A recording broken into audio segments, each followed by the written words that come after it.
اللہ الرحمن الرحیم۔ بابٌ فی ایقائل آنیہ، یہ باب ہے برتن ڈھکنے کے بیان میں، یعنی برتن کھلا نہ رکھے، خاص طور سے رات میں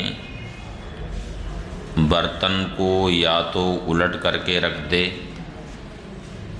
یا اوپر سے کوئی ڈھکن لگا دے، کیونکہ ایک دوسری حدیث شریف میں آیا ہے کہ سال میں ایک رات ایسی آتی ہے کہ آسمان سے وبا اترتی ہے، اور جو برتن کھلے ہوئے رہتے ہیں ان برتنوں میں وہ وبا اتر جاتی، اس لیے برتن یا تو اوندا کر کے رکھ دے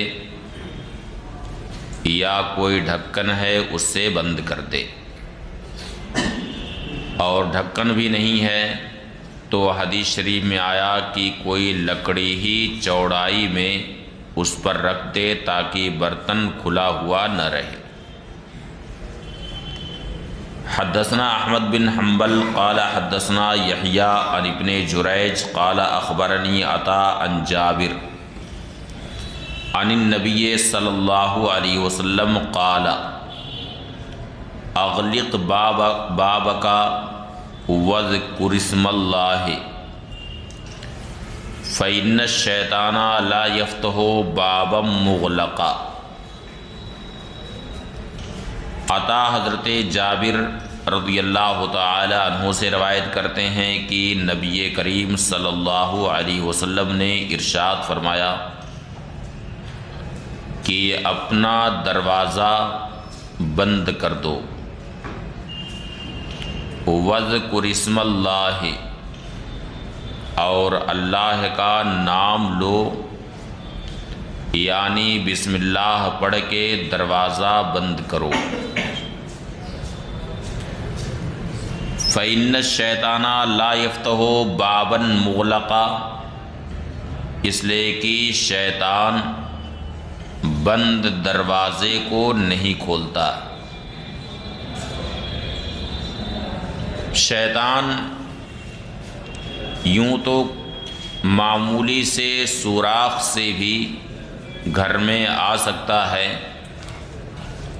لیکن جب بسم اللہ پڑھ کے دروازہ بند کیا جائے تو شیطان کو وہ طاقت ختم ہو جاتی ہے اور اس گھر میں شیطان پھر داخل نہیں ہو پاتا۔ بلکہ اگر پہلے سے شیطان اس گھر میں رہتا بھی ہے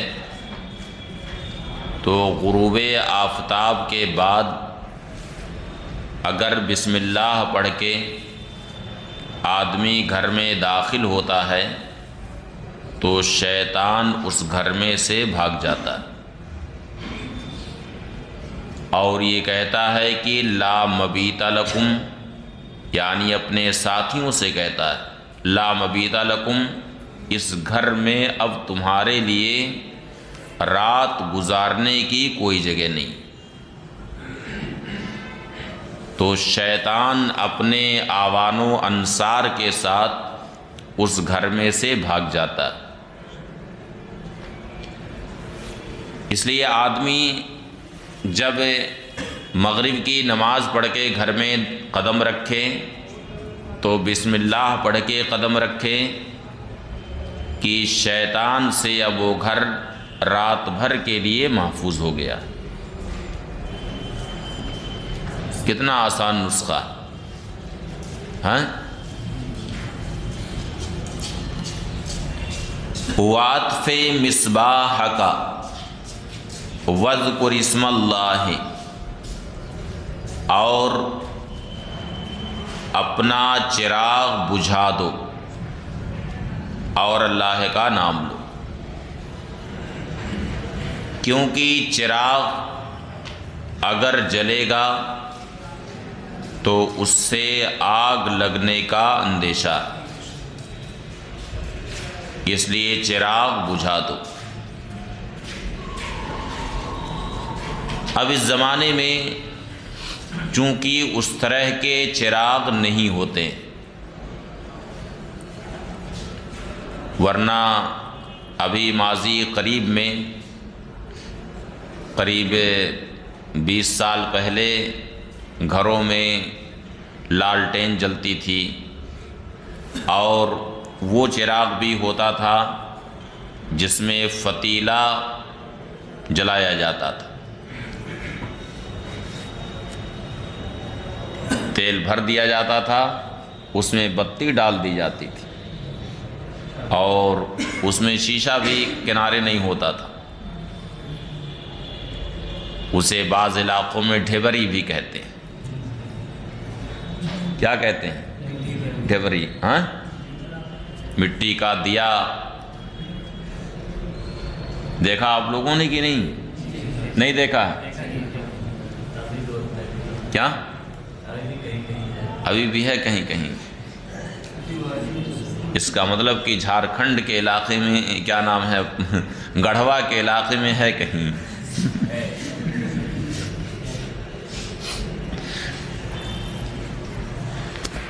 اور پہلے تو یہاں بھی بہت کثرت سے وہ دیا جلتا تھا، ہم لوگ تو اسی کے اجالے میں پڑھتے تھے۔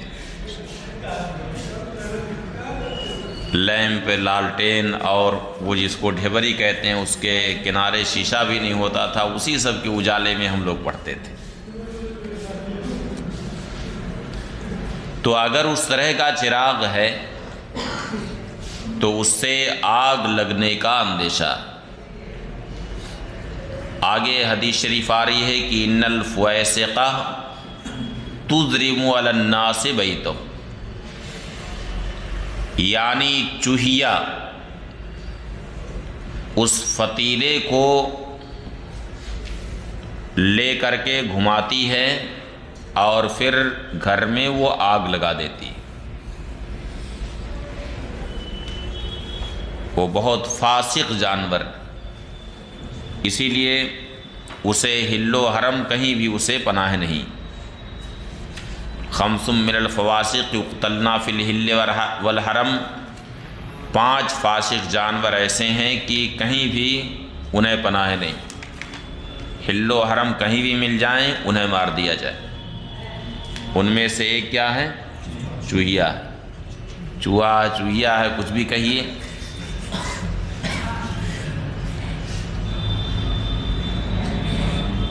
اب اس زمانے میں جبکہ اس طرح کا اندیشہ نہیں ہے، چونکہ یہ علت کے ساتھ معلول ہے، اس حکم کی علت حدیث شریف میں مذکور ہے، فَإِنَّ الْفُوَيْسِقَ تُضْرِمُ عَلَى النَّاسِ بَيْتَهُ۔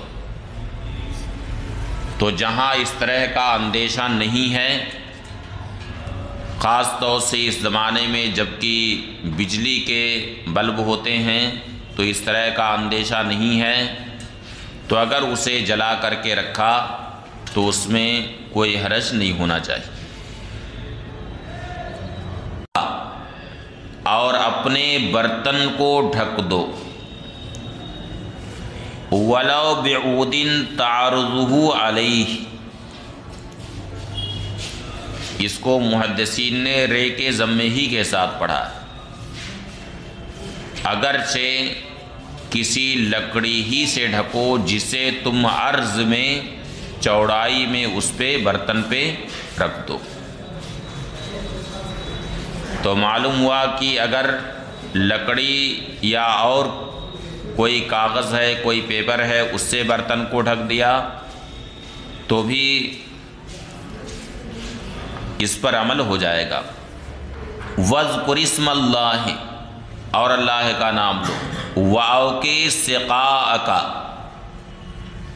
اور اپنے مشکیزے کو باندھ دو، کیونکہ مشکیزہ کھلا رہے گا تو اس میں کوئی موذی جانور جا سکتا۔ وَاذْكُرِ اسْمَ اللَّهِ، اور اللہ کا نام لو، حدثنا عبداللہ بن مسلمہ القانبی عن مالک عن ابی الزبیر عن جابر بن عبداللہ عن النبی صلی اللہ علیہ وسلم بہذا الخبر ولیس بتمامہ، یعنی عبداللہ ابن مسلمہ قانبی نے بھی اس حدیث کی روایت اپنی سند سے کی ہے، ولیس بتمامہ، مگر مکمل حدیث کی روایت انہوں نے نہیں کی۔ ان کے الفاظ میں یہ ہے، فرمایا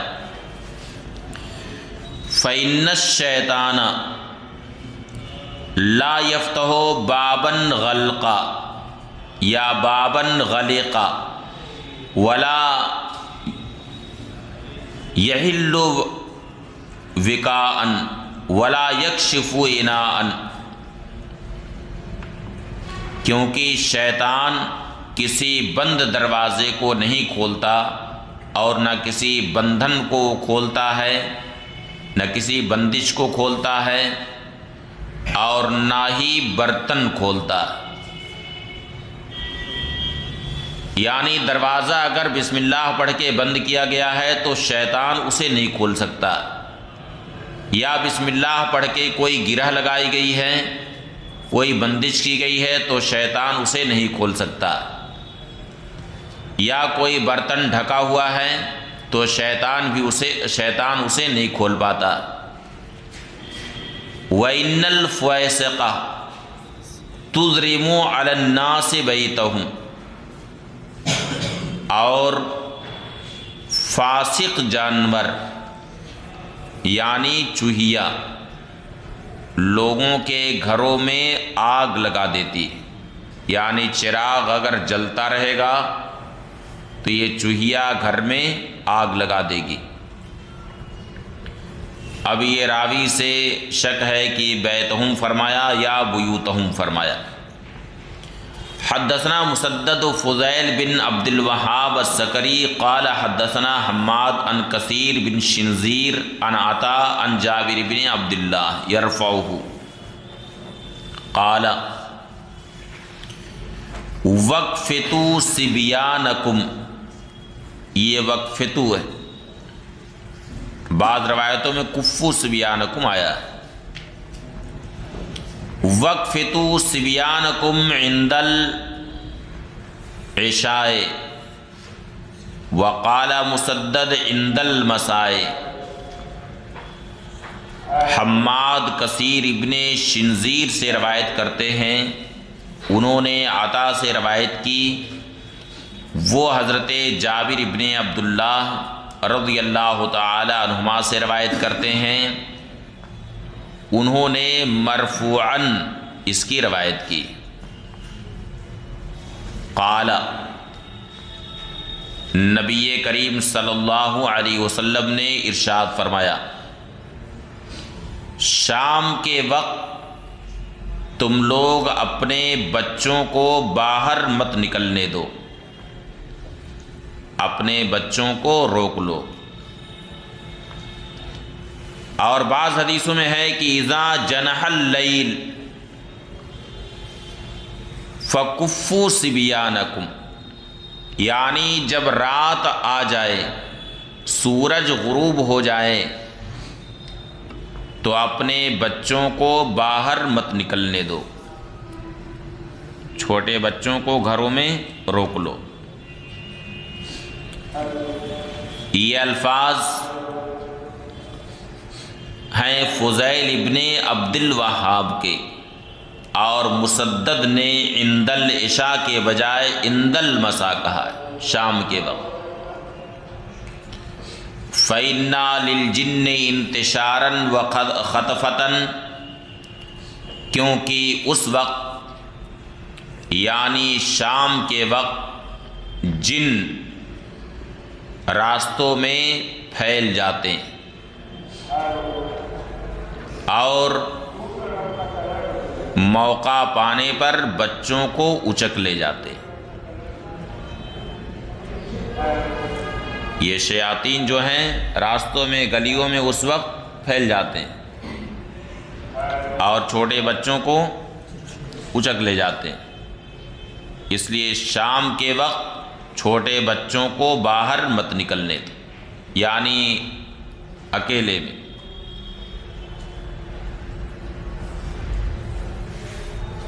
سمجھ رہے ہیں صوفی صاحب؟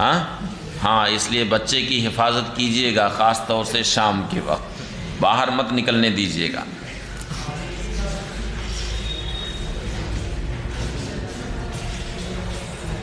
تو خاص کچھ لمحات ایسے ہوتے ہیں کہ شیاطین ان اوقات میں باہر نکل جاتے ہیں، اور اگر انہیں موقع مل جائے تو اچک بھی لے جاتے ہیں۔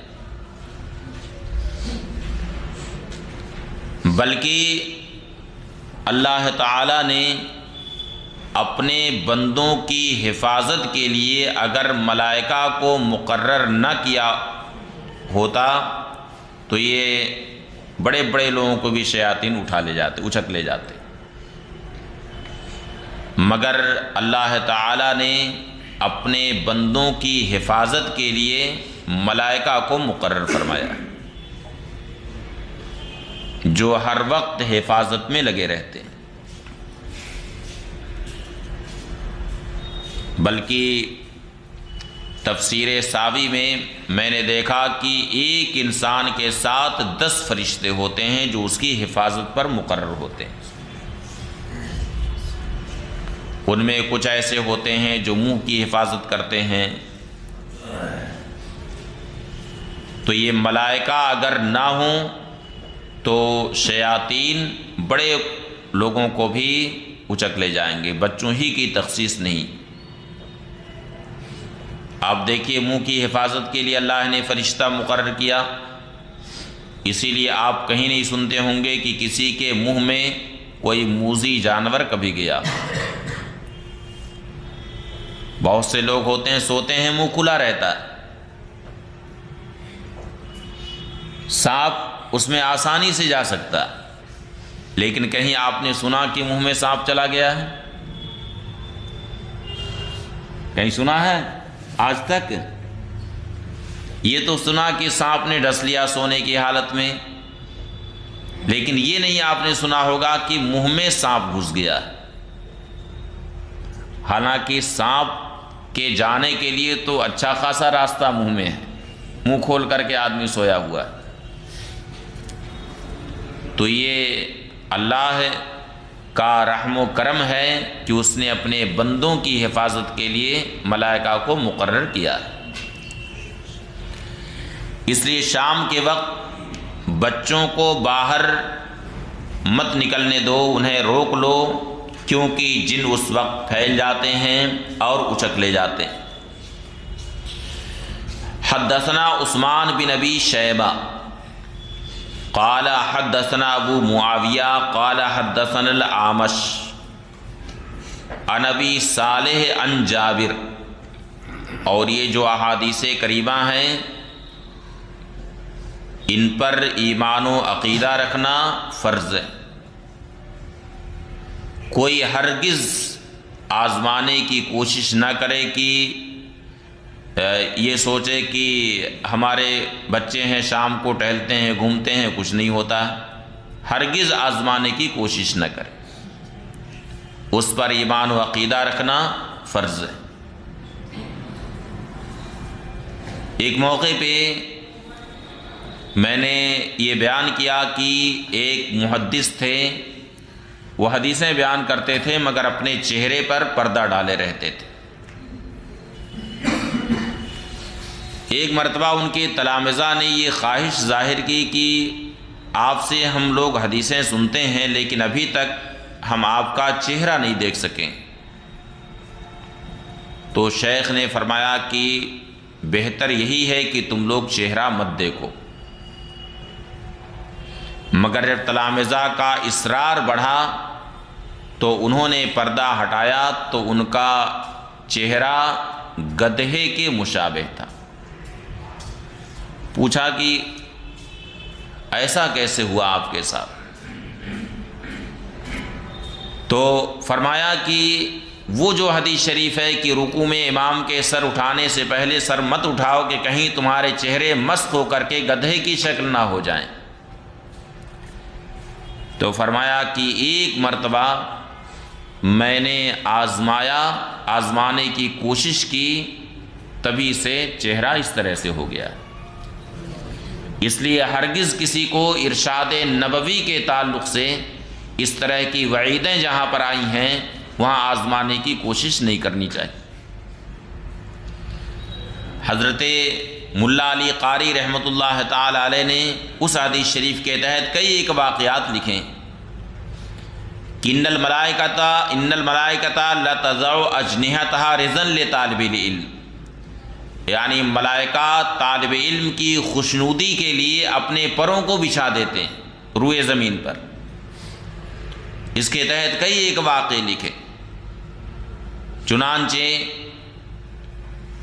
ایک واقعہ اس میں لکھا کہ ایک محدث کے پاس کچھ طالب علم جا رہے تھے حدیثیں سننے کے لیے. تو ان طلباء میں سے ایک نے کہہ دیا کہ آج تو میں ملائکہ کے پروں کو توڑ دوں گا. جب یہ میں چلوں گا تو ملائکہ پر بچھائے رہیں گے تو ان کا پر میں توڑ دوں گا. اس نے جیسے ہی یہ کہا فوراً ہی اس کا پاؤں شل ہو گیا اور بالکل اپاہج ہو گیا، ایک دم مفلوج ہو گیا اسی وقت. اس طرح کے کئی ایک واقعات انہوں نے لکھے ہیں. اس لیے ہرگز اس طرح کے ارشادات میں آدمی کو آزمانے کی کوشش نہیں کرنی چاہیے، بلکہ اس پر ایمان و عقیدہ ہر حال میں رکھنا چاہیے. احادیث کریمہ پر ایمان و عقیدہ رکھنا فرض ہے. حدثنا عثمان بن ابی شیبہ قال حدثنا ابو معاویہ قال حدثنا الاعمش عن ابی صالح عن جابر رضی اللہ تعالی عنہ قال كنا مع النبی صلی اللہ علیہ وسلم فاستسقى فقال رجل من القوم الا نسقيك نبيذا. حضرت جابر رضی اللہ تعالی عنہ سے روایت ہے، فرمایا کہ ہم نبی کریم صلی اللہ علیہ وسلم کے ساتھ تھے تو حضور اقدس صلی اللہ علیہ وسلم نے پانی کی فرمائش کی، پانی کے لیے ارشاد فرمایا. فقال رجل من القوم، تو قوم میں ایک شخص نے عرض کیا یا رسول اللہ کیا ہم حضور کو نبیذ نہ پیش کریں؟ نبیذ کے تعلق سے یہ بیان ہو چکا ہے کہ نبیذ کا وصف کیا ہوا کرتا تھا. شام کے وقت پانی میں کھجور یا کشمش ڈال دی جاتی تھی شام کے وقت، اور صبح کو نبی کریم صلی اللہ علیہ وسلم وہ پانی نوش فرماتے تھے. یا صبح کے وقت کھجور یا کشمش ڈال دی جاتی تھی پانی میں اور شام کے وقت اسے نوش فرماتے تھے. یہ نبیذ ہوا کرتی تھی. اور ظاہر ہے کہ اس مختصر سے وقت میں پانی میں محض و شیرینی گھلے گی، اور اس طرح کا عمل آج بھی لوگ کرتے ہیں، آپ لوگ خود کرتے ہوں گے کہ شام کے وقت چنا یا اور کچھ بھگا دیتے ہیں، پانی میں ڈال دیتے ہیں، اور صبح کو چنا بھی کھا لیتے ہیں اور پانی بھی پی لیتے ہیں. الا نسقیک نبیذا، ایک شخص نے عرض کیا یا رسول اللہ کیا ہم حضور کو نبیذ نہ پیش کریں؟ قال بلا، فرمایا کیوں نہیں.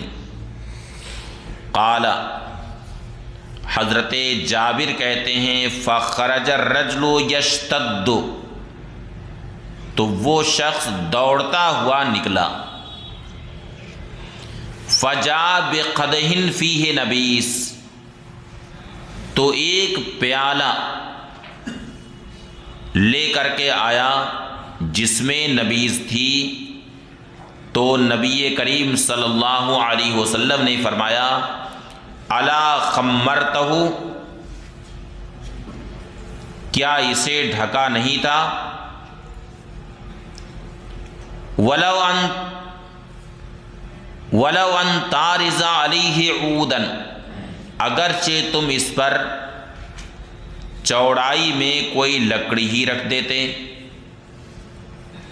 قال ابو داؤد، امام ابو داؤد فرماتے ہیں کہ اسمعی نے، جو علماء لغت میں سے ہیں، انہوں نے تعرضہ علیہ کہا، یعنی انہوں نے رے پر ضمہ پڑھا، تعرض پڑھا،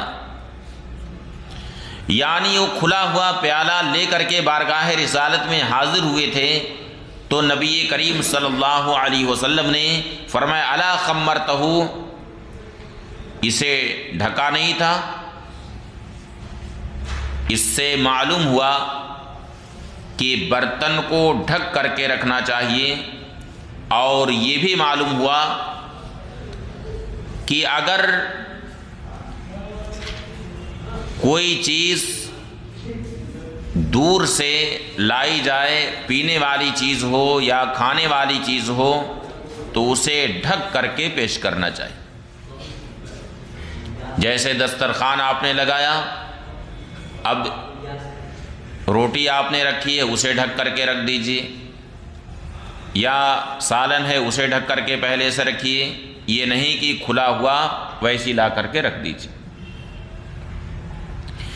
حدثنا سعید بن منصور وعبد اللہ بن محمد النفیلی وقتیبہ بن سعید قالوا حدثنا عبد العزیز یعنی ابن محمد عن ہشام عن ابیہ عن عائشہ رضی اللہ تعالی عنہا ان النبی صلی اللہ علیہ وسلم کان یستعذب له الماء من بیوت السقیہ۔ اس حدیث میں امام ابو داؤد کے کل 3 شیخ ہیں، سعید بن منصور، عبداللہ بن محمد نفیلی، قتیبہ ابن سعید۔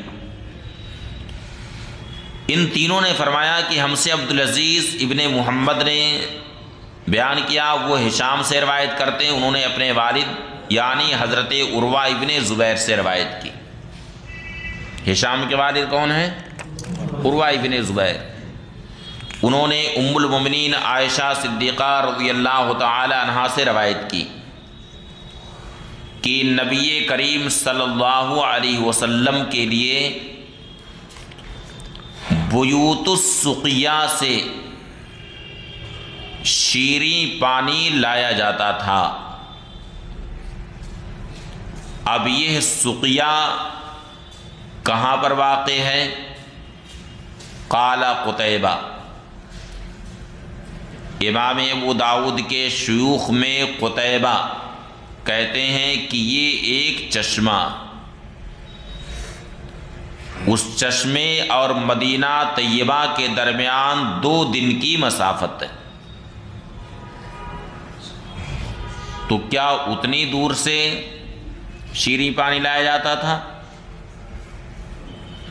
اب ظاہر سی بات ہے کہ روزانہ اتنی دور سے پانی 2 دن کی مسافت سے، یہ ہے بہرحال قابل توجہ ہے۔ یہ حضرت قتیبہ کی اپنی رائے، قتیبہ ابن سعید کی، اس میں کلام نہیں کہ سقیہ ایک چشمہ مدینہ طیبہ سے 2 دن کی مسافت پر ہے، لیکن علامہ نور الدین علی سمہودی رحمۃ اللہ تعالی علیہ نے اپنی کتاب وفاء الوفا باخبار دار المصطفیٰ، کیا نام ہے کتاب کا؟ وفاء الوفا باخبار دار المصطفیٰ، جو مدینہ طیبہ کی تاریخ پر بڑی جامع کتاب ہے۔ اس میں انہوں نے جہاں آبار مدینہ طیبہ کا ذکر کیا ہے، مدینہ طیبہ کے جہاں کنووں کا ذکر کیا ہے، ان میں سقیہ کا بھی ذکر کیا، جس سے یہ معلوم ہوتا ہے کہ سقیہ نام کا کنواں یہ خود مدینہ طیبہ میں موجود تھا۔ تو اس حدیث شریف میں جس سقیا کا ذکر ہے یہاں ظاہر یہ ہے کہ وہی کنواں مراد ہے جو مدینہ طیبہ میں موجود تھا، اور یہ بھی ممکن ہے کہ وہ سقیا جو مدینہ طیبہ سے 2 دن کی مسافت پر چشمہ تھا وہاں سے بھی پانی آتا رہا ہو، جبکہ نبی کریم صلی اللہ علیہ وسلم کا وہاں سے گزر ہوا کبھی تو وہاں سے شیریں پانی لایا گیا، یا یہ ہے کہ مدینہ طیبہ ہی میں جس وقت نبی کریم صلی اللہ علیہ وسلم تشریف فرما ہوتے تو کبھی کبھار وہاں سے پانی لایا گیا۔ لیکن عام طریقے سے جس سقیا کا ذکر ملتا ہے اور جہاں سے عام طریقے سے پانی لایا جاتا تھا یہ وہی سقیا کنواں ہے جو خود مدینہ طیبہ میں موجود تھا۔ قال قتیبہ کہتے ہیں کہ ایک چشمہ ہے، اس چشمے اور مدینہ طیبہ کے درمیان 2 دن کی مسافت۔